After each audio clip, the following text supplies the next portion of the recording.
evening, everybody. Welcome to episode 18 of the Naff Report. This week, I'm really excited to be joined by a really good friend of mine from my college days. He's Robert Huffman, and he's the development manager of the Movember Foundation. Robert, welcome to the Naff Report. Thanks, Chris. Thanks for having me. You bet, buddy. So the reason I wanted to have you on is, although it's December now, we just came out of the month of November. And in the month of November, there is this national effort of No Shave November, and your organization plays a huge role in that. So I wanted to sort of find out what you and the organization does, but I also wanted to talk about how you got to where you are today. So we both met when we were at Florida Atlantic University. What I would argue is the best and most fun school to go to on the East Coast. And when you were there, you had a lot of success both academically and outside of the classroom as well. You were student body president. And during your time in FAU, you got involved in No Shave November. So talk to us about how you initially got involved in that movement and what led you to invest so much time and energy into that. Yeah, so thanks, Chris. Thanks for having me on. And just to speak about Movember, and I'm glad that you brought it up because there is a difference between No Shave November and Movember. And Movember is a global charity focused solely on men's health, and we are the only global charity focused solely on men's health. And we do that by growing mustaches and raising funds. And so Movember focuses on three key areas, and that's prostate cancer, testicular cancer, mental health, and suicide prevention. And these are the things that men are not talking about, whether it be because we're afraid to go to the doctor's office, afraid to check ourselves, or just afraid to talk to our friends about health issues or depression or our own thoughts and feelings. So I first got involved in Movember back in 2009, just as a fraternity brother. I was a sophomore in college and looking for a way to have fun and do good at the same time. Right. And I had a friend tell me about Movember and the fact that I could grow a mustache and do something good by doing that. And I was like, that sounds awesome. You know, I'm a college kid. I've always looked for a reason to grow a mustache. And so I saw the opportunity to do it and started off with just, there's probably about 15 of us who wanted to just grow a mustache for men's health. And at that time, Movember was focused mostly on prostate cancer and testicular cancer. Okay. And so within the university, we were able to kind of get some guys to grow a mustache and just start talking about health issues within our family, and just start asking our family the questions, what's been our health issue, within our fathers, our grandfathers, and why have they passed away? And so that opened up, a larger train of questions. And what really got me hooked is when I went home for Thanksgiving with a mustache and sat down for Thanksgiving dinner. Of course, my mom, the first thing she says is, "What is that on your face?" Like, I have a good reason for this. Yeah. Exactly. It's for a great cause. Not only does it look incredible, opinion, but it's doing something good, Right. And so I started talking about, what's going on in the men's health world, and there's a lot of charities and a lot of focus on breast cancer awareness and, helping women understand their health risk, but there's not a lot supporting men. And so I brought that up, and it opened up a larger conversation that my mom started to talk about, her father, who I was always told that he died from a heart attack. But she told me at that dinner table that her father actually passed away from suicide when she was only 9 years old, and her father was 36 years old. And so that was something that, she felt embarrassed to talk about, especially back in those days. Depression and suicide was very much tucked under the rug. Very taboo.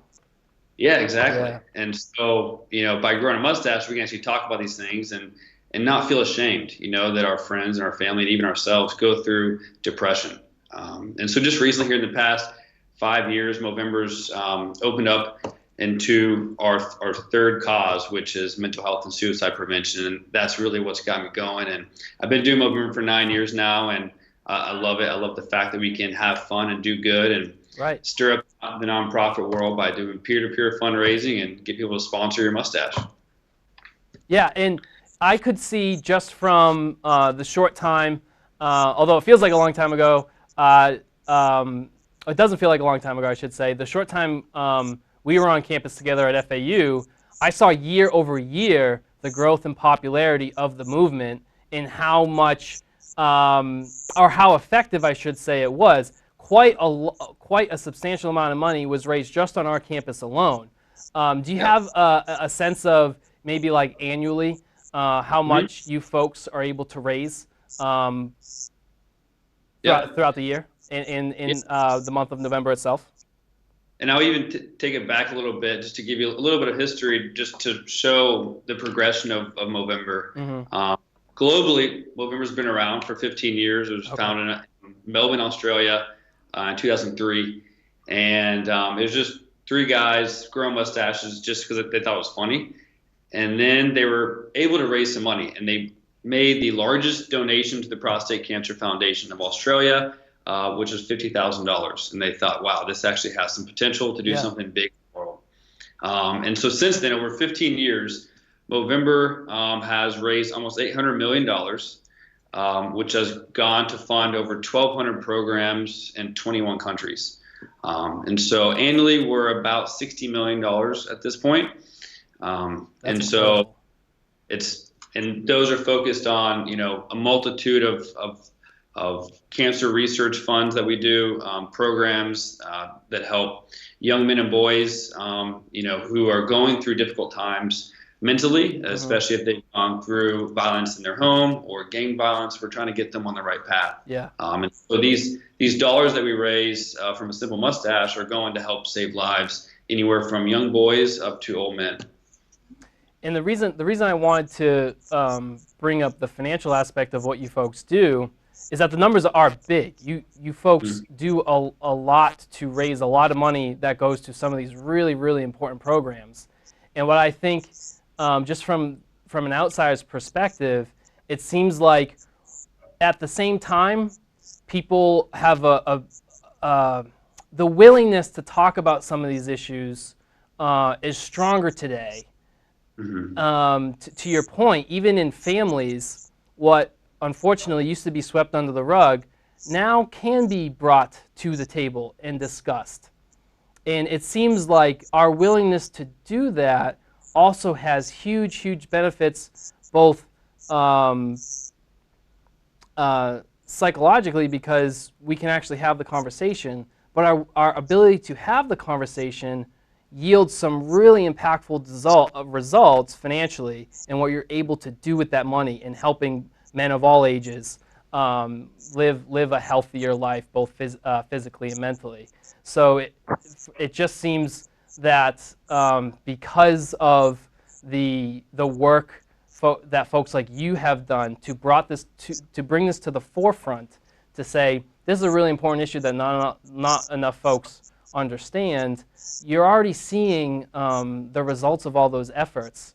Are you surprised at all of how at the feedback you've received since you've been involved? Were you worried that it was going to be something that was always taboo? Is it a surprise to see how much folks are willing to discuss these things in this day and age? I guess I'm more surprised at the lack thereof. Okay. Despite everything that we're doing to bring it to the forefront, there's still so many people. Men in my life. For instance, my father and my stepfather have yet to get a prostate exam, and they're 7 years overdue for it. And 1 out of men will be diagnosed with prostate cancer. And the time that you should start getting checked is the age of 50. And so, despite the fact that I work for the foundation now, I'm really encouraging them to actually go get it done. And most men actually think that, to get checked out for prostate cancer means to get the biopsy, right? And to have somebody, do things that are pretty unpleasant to your rear end. But actually, it's a PSA test, which is a prostate specific antigen test, which is a blood test to check your prostate levels first. So it's harmless, it's just a simple blood test. Sure. And so educating and teaching our men that these are the ways to get checked, and 1 out of 8 men will be diagnosed with prostate cancer is the biggest thing that we're trying to do. Yeah. That's one piece, and the other side is the funding to try to cure these diseases. But yeah, I mean, I'm definitely surprised at the lack of communication that we're still having, and that's really what we're trying to do. Is we're trying to associate the month of November and the mustache with men's health, and if nothing else, during the month of November, go and get checked up. Have your annual physical, check your own testicles. Testicular cancer is the leading cancer among young men aging 18 to 35. And so I've had numerous friends that I've known for years, and I never even knew that they had testicular cancer at one point in their life. And because of the foundation, because of the mustache, they started to open up about it. Yeah. It takes that first step to grow a mustache and to actually engage in the conversation for them to feel comfortable to open up. Right. And it's funny you referenced the mustache, and that's how impactful that one idea is.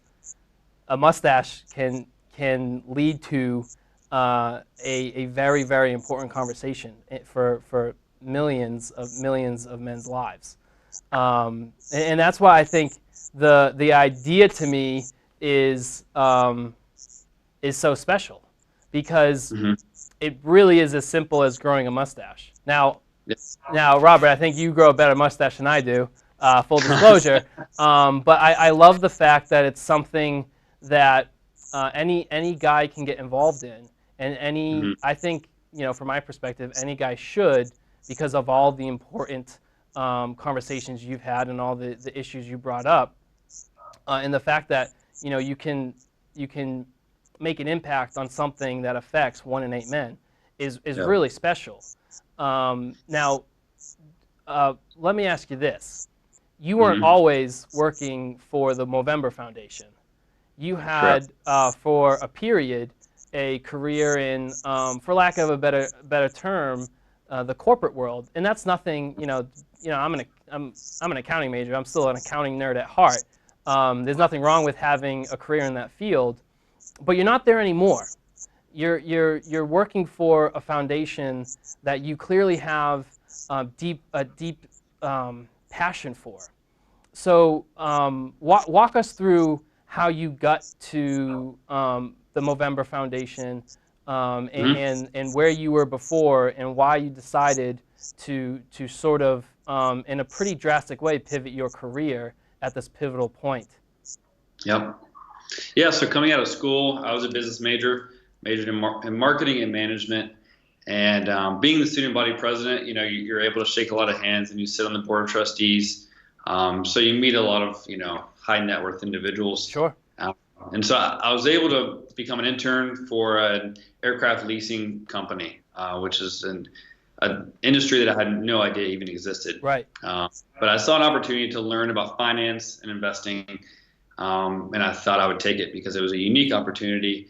And although I knew eventually I wanted to get into nonprofits, the foundation of nonprofits is finance, right? Because it's being able to use a dollar more efficiently and more effectively. Right. And so I wanted to learn those skills that you need to be a successful nonprofit early on in my career. So I took that first step to work in finance and investing, and worked in aircraft trading and leasing for 5 years. It was a very enjoyable industry because it's a global industry. So you get to work with all just different types of cultures, airlines all around the world, travel. There was a lot to it as far as what the future could bring. But for me, it's not what I thoroughly, really enjoyed. I didn't really love it, what it comes to. And so my goal was to eventually merge business with philanthropy, essentially. Whether it be through impact investing or social enterprise, I thought that we could use the dollar for good, essentially. And so the opportunity came at the Movember Foundation to come on board as a development manager to work with our emerging markets here in the U.S. and help build the foundation within the United States. And it just came on recently here about 3 months ago.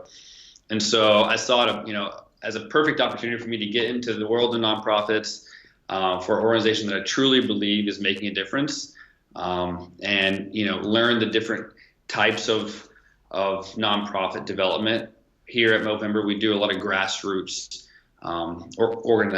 organizing, event planning, strategy, because we like to make sure that most of the funds do go to the programs that we're trying to fund and to save lives. And so I thought that was a really unique opportunity to actually engage and start with the foundation that I love. Yeah, I wanted to discuss that path you took to getting where you are today, because I think, unfortunately, in some regards, our generation gets a bad rap that the millennial generation is a bunch of young people who, quote unquote, want to change the world, but the way we are perceived to do that is, quote unquote, slacktivism, where all we do is post a hashtag on Instagram or Twitter and we call it a day. You're a clear example of a leader of our generation who shows that we are making an impact and we are doing things every day on the ground at the grassroots level, really in a step-by-step way of making the world a better place. And I've seen a couple examples of that where activism is real and it's being done by our generation and in a really big way. So I think the fact that you took a risk of moving, I guess, literally halfway across the country to California to join this organization and step aside from a career where you set a really great foundation for yourself and take a risk in pivoting and changing what you were doing, I think that has to be recognized and applauded, because it does speak for the values that you have and the values that I think a lot of folks in our generation share as well. Well, thanks, Naff. Yeah, I mean, it's, as much as I would love to say that this was my plan all along to come and eventually work for Movember, I mean, I wish I was that lucky, but right. I am somewhat living a dream, essentially, to work in the finance and investment industry, learn the values of business, in that respect for a global company for 5 years, and then hopefully going to bring those skills over to nonprofit and actually save lives. That's what my goal is. And like you said, it's a lot of goals of millennials. And it's something that I think is awesome and incredible. And it's just a lot of fun to actually work hard to help people live better. I mean, one of our slogans here at Movember is to help men live happier, healthier, and better lives. Yeah. And by doing that, somebody's just asked people just to grow a mustache, for a month. You don't have to raise funds, but you'd be surprised at what one conversation can do for somebody. Right. And so what it really takes, I've learned, along the way, is enthusiasm, passion, and I mean, it sounds cliche, but it's a lot of hard work, because I've volunteered with Movember for 9 years, right? Never got paid. Started within our university, got my fraternity involved, eventually got a lot more fraternities involved. And then after my university, I still hosted 5Ks and I hosted happy hours, just to build a community around men's health and to get men talking, because I truly believe in what we're doing and that it can actually make a difference. But, when I was doing that, my goal wasn't to eventually get a job. I just truly believed in it. So, similar to you and what you're doing, it takes a lot of sweat and a lot of unpaid work to eventually get to where you want to be. But one of my friends back in Denver told me to be aggressive with good intention, and eventually it'll all pay off. Yeah. I love that. If you're aggressive and you're asking questions and you're shaking hands and going to events even though you don't even want to go, you're exhausted one night, but this event's going on, just go. And you never know where it will take you. Sometimes it won't take you anywhere. You won't get anything from it, but you got to put yourself out there to really find out. Yeah, I'm glad you mentioned that, because sometimes I feel when you put out your intentions to the world And if you're working hard, or like your friend said, work aggressively but with the right intentions, the world will fulfill your mission for you. You know, you have to put in a lot of hard work, and you have to really give a lot of your time and your energy. And sometimes you have to do that without asking for anything in return, as you did for 9 years. But the world will see that you fulfill your mission. And I think you're living proof of that. Yeah. Now, one of the things I wanted to ask you about was you spent 5 years in finance, and now you're in the nonprofit world. And the reason you joined that organization, obviously, is a very a deeply personal and fulfilling sort of reason. And not to knock where you worked prior, but in your day-to-day work life now, do you feel more fulfilled in what you're doing? Do the days go by quicker? And does work seem less like work? And does it seem more like you're really just trying to work towards fulfillment and impact every day? Yeah, you know, I think I've told the guys here, you know, that when I come into work, it still feels like a summer camp sometimes. You know, Okay. Yeah. Because I'm literally, I mean, the conversations that we have, the meetings that we have are things that I used to do at like 1 a.m., you know, like Tuesday nights, you know, with my buddies, of how we can grow Movember and how we can, you know, eventually change the world and, you know, help men live longer and happier, and, you know, help get men to, you know, stop worrying about, you know, certain issues and to start talking about other ones, right? Especially the depressive side, and with depression, just because that holds a, you know, strong place in my heart and within my family, right? But yeah, I mean, it's every day I come into work, I truly love it, and I think part of that is, you know, the people that you work with always makes a big difference in working in a nonprofit. Everybody, you know, in the organization is, you know, sacrificing something, right? And it's usually that monetary side of things, Sure. right? And everybody has a good heart, and we're in it, you know, for a better purpose. And sometimes in corporations, you know, you can find that you're, you know, chasing a paycheck, you know, which can get a little bit tiring at times. And so in this, I find myself not chasing a paycheck, but chasing the next man that I want to save, you know. And I get phone calls all the time of people that have just started Movember. They've been doing it for 10 years, and they tell me the impact that it's had on their life, on their friend's life, and they tell me of certain people that they've lost in their life and how Movember has helped cope with that, you know, even through losing a friend, but being able to grow a mustache in honor of them, you know, actually helps you get over it, you know, and actually want to change the world and impact other men's lives. Yeah, hearing your story of how you ended up where you are reminds me of what the author Simon Sinek wrote about when he wrote the book Start With Why. And to your point, say at a typical corporation, not to, you know, I'm a capitalist, I don't knock corporations, but at a typical corporation, it's easy to understand both on the inside of the company and on the outside what that company does and how they do it. Sometimes it's difficult to understand why a company exists and why they do what they do. And I think we can also extrapolate that to us as individuals. When we get up and go to work every day, I think it's easy to understand what we do, how we do it. But I think what gets too often lost on us is why we do what we do. And that's why I think it's so incredible that you and everyone you work with, you have a clear understanding of why you're doing what you're doing. And to me, when I find, when I'm in moments where I'm really understanding why I do what I do, that's when I'm willing to work the hardest. You know, do you find that as well? Yeah, no, it's all about passion, right? And like finding something that you're willing to work and not get paid for is honestly, I mean, that's what it's all about, you know. And it could be something so silly. I mean, when I talk to college kids, you know, and they're, you know, deciding what kind of major they want to be in. And of course, there's two aspects to finding a career path and a major, right? One is taking the smart choice, right, of majoring in business, because it's responsible and you can use it a lot. That's why I studied Versus- accounting. I thought it was just going to be a great steady career for the rest of my life. That's why I started studying accounting. Yeah, and there's nothing wrong with that. I mean, I did the same thing. I majored in business, Right. Versus you can also major in art, which you might get some criticism, because it's a little bit more difficult. Yeah.